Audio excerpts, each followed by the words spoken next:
आहे तेवढीच भूमिका या किल्ल्याची आणि परिसरातील या जावळीच्या खोऱ्यातील घनदाट जंगलाची महत्त्वाची आहे. कारण महाराष्ट्रामध्ये जो इतिहास घडला त्या इतिहासाला मदत भूगोलाची झाली. जर भूगोलाची मदत झाली नसती, मी कालही तुम्हाला सांगितलं की रायगड राजधानी का केली, तर त्याला कारण होतं भूगोल. त्याला कारण काय होतं? भूगोल हे कारण होतं.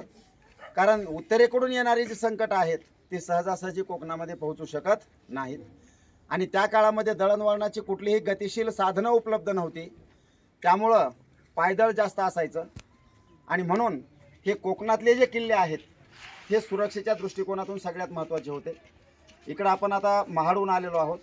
पोलादपूर मार्गे महाबळेश्वर आहे. या दरम्यान हा किल्ला या ठिकाणी आहे आणि अतिशय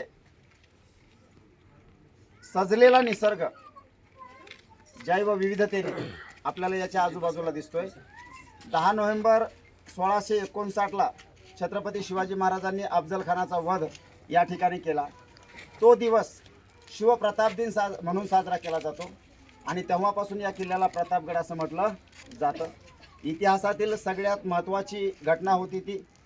इतिहासाला कलाटणी देणारी घटना होती आणि त्यामुळं तिथून पुढच्या इतिहासावर त्या दिवसाचा त्या घटनेचा प्रभाव पडल्याशिवाय राहत नाही. अफजल खानाने शिवाजी महाराजांना जिंदा या मुर्दा दरबारामध्ये हजर करण्याचा विडा उचलला होता आणि फार मोठा फौजफाटा घेऊन तो या ठिकाणी आला होता. कालही मी सांगितलं होतं की त्या ठिकाणी जे हत्ती आहे, हत्तीच्या पायावर सिंहाने पाय दिलेलं डोक्यावर आपल्याला दिसतंय. म्हणजे हत्तीच्या शक्तीपेक्षा सिंहाची युक्ती त्या ठिकाणी महत्त्वाची ठरलेली आहे. सिंह जिंकलेला आहे.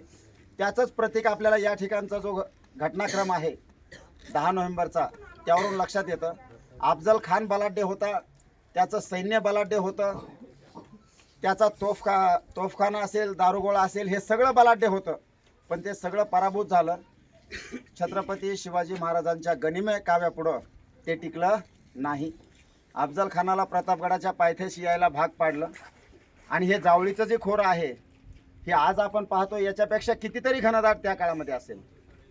त्यामुळं अफजल खानाच्या सैन्याला काय घडतंय हे कळायच्या आतमध्ये सगळा सुफडासाप त्या सैन्याचा, त्या मोहिमेचा छत्रपती शिवाजी महाराजांनी घडवून आणला होता. छत्रपती शिवाजी महाराजांचं अफजल खानाशी जे वैर होतं ते राजकीय वैर होतं. ते राजकीय वैर त्या दिवशी संपलं. अफजल खान हा धर्माने मुस्लिम होता. छत्रपती शिवाजी महाराज कुठल्याही धर्माचा कधीच द्वेष करत नव्हते, कुठल्याही जातीचा कधीच द्वेष करत नव्हते. त्यामुळं अफजल खानाच्या वधानंतर, त्याला मारल्यानंतर त्याची सन्मानाने कबर या ठिकाणी छत्रपती शिवाजी महाराजांनी बांधली आणि तिथं दिवाबत्तीची सोय केली. जिजाऊंनी ज्यावेळेस छत्रपती शिवाजी महाराजांना प्रतापगडावर पाठवलं होतं त्यावेळेस जिजाऊंनी सांगितलं होतं की अफजल खानाचं मुंडकं मला भेट करा. त्यालासुद्धा एक इतिहास आहे. कारण 1654च्या लढाईमध्ये, कनकगिरीच्या लढाईत जिजाऊंचे जे थोरले पुत्र होते संभाजीराजे, त्यांचा वध हा अफजल खानाने केला होता. म्हणजे संभाजीराजेंचा मृत्यू अफजल खानाकडून झालेला होता. ती सल जिजाऊंच्या मनामध्ये होती आणि त्यामुळं जिजाऊंनी सांगितलं होतं की हा बदला आपल्याला आत्ता घ्यायचा आहे. आपल्या थोरल्या मुलाला शिवाजीराजांना सांगितलं तुमच्या मोठ्या भावाला अफजल खानाने मारलेला आहे, त्याचा बदला आपल्याला आता घ्यायचा आहे आणि त्याचं मुंडकं मला भेट म्हणून पाठवा. इथं अफजल खानाचा वध झाल्यानंतर, अफजल खानाला मारल्यानंतर त्याचं मुंडकं राजगडावर पाठवलं गेलं. त्यावेळेस जिजाऊ राजगडावर होत्या, राजधानी राजगड होती आणि त्या ठिकाणी ते मुंडकं पाठवल्यानंतर, ते पाहिल्यानंतर जिजाऊंनी सुद्धा त्या मुंडक्याचं सन्मानपूर्वक राजगडाच्या बुरुजामध्ये दफन केलं आणि तिथंही त्याच्या दिवाबत्तीची सोय केली. म्हणजे अफजल खानाच्या वधाला बऱ्याच वेळा धार्मिक रंग देण्याचा प्रयत्न केला जातो, परंतु छत्रपती शिवाजी महाराजांचं अफजल खानाशी असलेलं वैर, छत्रपती शिवाजी महाराजांचं आदिलशहाशी असलेलं वैर, छत्रपती शिवाजी महाराजांचं इतर जे शाही होत्या त्यांच्याशी असलेलं वैर हे जातीय किंवा धार्मिक नसून ते संपूर्ण राजकीय होतं. कारण बऱ्याच वेळा छत्रपती शिवाजी महाराजांनी आदिलशहाची मदत घेतलेली आहे. छत्रपती शिवाजी महाराजांनी शहाजहानची सुद्धा मदत घेतली होती शहाजीराजांना आदिलशहाच्या कैदेतून सोडण्यासाठी. म्हणजे राजकीय तडजोडी आज जशा आपण पाहतो तशा त्या काळातही घडत होत्या. त्यामुळं याला कुठलाही धार्मिक रंग जो दिला जातो त्याला इतिहासामध्ये कुठलाही आधार नाही. दोन शत्रू एकमेकाच्या समोर आले आणि त्यातून जे युद्ध झालं त्यात छत्रपती शिवाजी महाराज जिंकले आणि तिथून पुढचा इतिहास खऱ्या अर्थाने बदलत गेला आणि पुढं छत्रपती शिवाजी महाराजांचे स्वराज्य आहे हे उत्तरोत्तर वाढत गेलं. स्वराज्य निर्मितीच्या वाटचालीमध्ये प्रतापगडाचं महत्त्व हे अनन्यसाधारण आहे. कारण 10 नोव्हेंबर 1659 हा दिवस एवढा महत्त्वाचा होता. आपण कल्पना करू शकतो की जर त्याच्या उलटं काही झालं असतं तर तिथून पुढचा इतिहास काय राहिला असता. परंतु आज आपण सन्मानाने या किल्ल्यावर येतोय आणि छत्रपती शिवाजी महाराजांना मुजरा करतोय. कारण त्या दिवशी स्वराज्यावर आलेलं सर्वात मोठं संकट शिवाजी महाराजांनी परतवून लावलं. आज आपण पाहतो थोडी थोडी संकट आले की आमचे तरुण कोसळतात, त्यांची मानसिकता ढासळते. 25, 30, 40, 20, 25 वर्षाचे तरुण आत्महत्या करतात, व्यसनाच्या आहारी जातात. त्यांना विचारलं पुडी का खातो, गुटखा का खातो, तंबाखू का खातो, तर ते म्हणतात टेन्शन येतं. कुठलंच टेन्शन त्यांच्याकडे नसतं.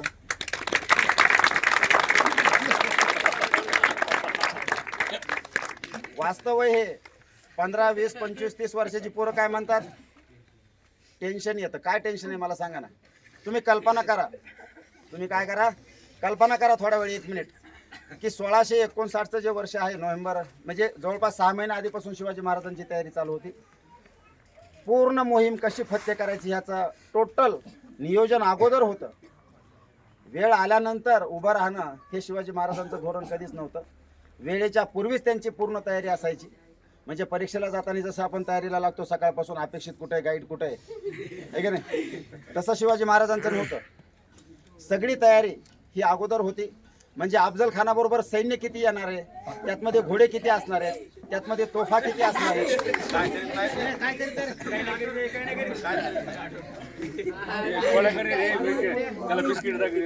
हा बस काय करीत नाही ते.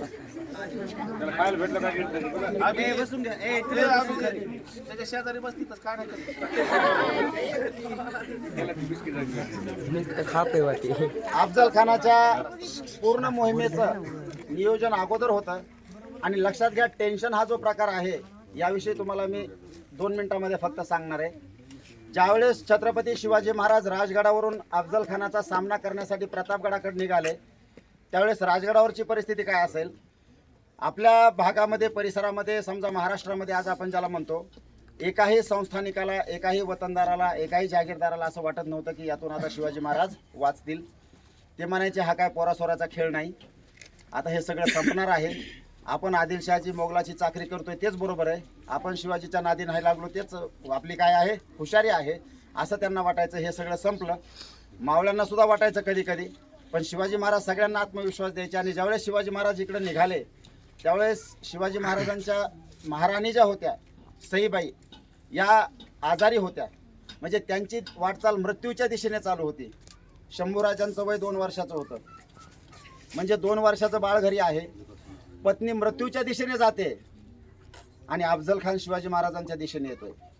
म्हणजे आपल्या महाराणीला, आपल्या प्रिय पत्नीला एक काळ गिळाला येतोय मृत्यूच्या रूपाने, आणि आपल्याला एक काळ गिळाला येतोय अफजल खानाच्या रूपाने. टेन्शन किती असेल कल्पना करा.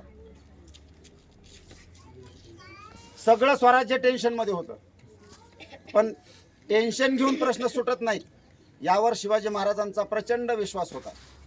शांत चित्ताने, शांत मनाने, शांत डोक्याने जर आपण प्रत्येक समस्येचं डायग्नोसिस केलं तर त्यातून आपण निश्चित बाहेर पडू शकतो, याच्यावर शिवाजी महाराजांचा विश्वास होता. त्यामुळं तिकडं सईबाई मृत्यूच्या दिशेने वाटचाल करत असताना सुद्धा त्यांना त्याच अवस्थेमध्ये सोडून शिवाजी महाराज प्रतापगडावर आले. आणि प्रतापगडावर आलेले असताना आणि अफजल खानाच्या प्रतिकाराची तयारी होत असतानाच तिकडं सईबाईंचा मृत्यू झाला. पुन्हा शिवाजी महाराजांना राजगडावर जावं लागलं.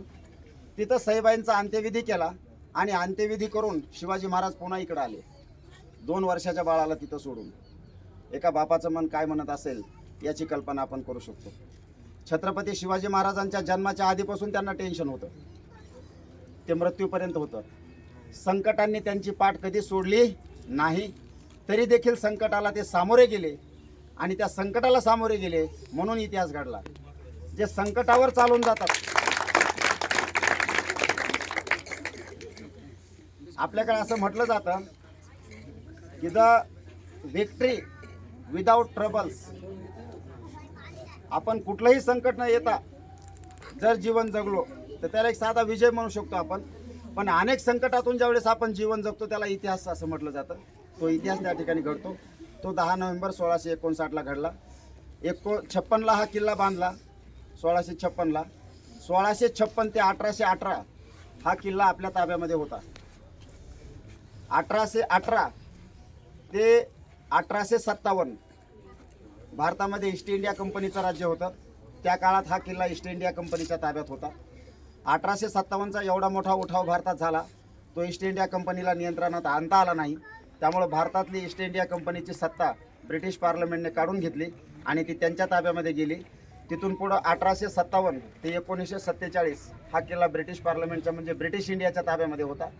आणि त्याच्यानंतर 1947 पासून आत्तापर्यंत एकमेव किल्ला असा आहे की तो शिवाजी महाराजांच्या वंशजाच्या नावावर आहे.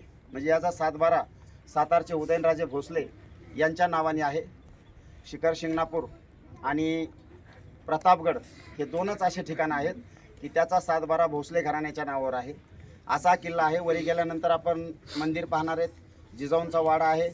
त्यानंतर 1957मध्ये महाराष्ट्राचे तत्कालीन मुख्यमंत्री यशवंतराव चव्हाण आणि देशाचे प्रधानमंत्री पंडित जवाहरलाल नेहरू यांच्या माध्यमातून 17 फूट उंचीचा अश्वारूढ छत्रपती शिवाजी महाराजांचा पुतळा या ठिकाणी उभारलेला आहे.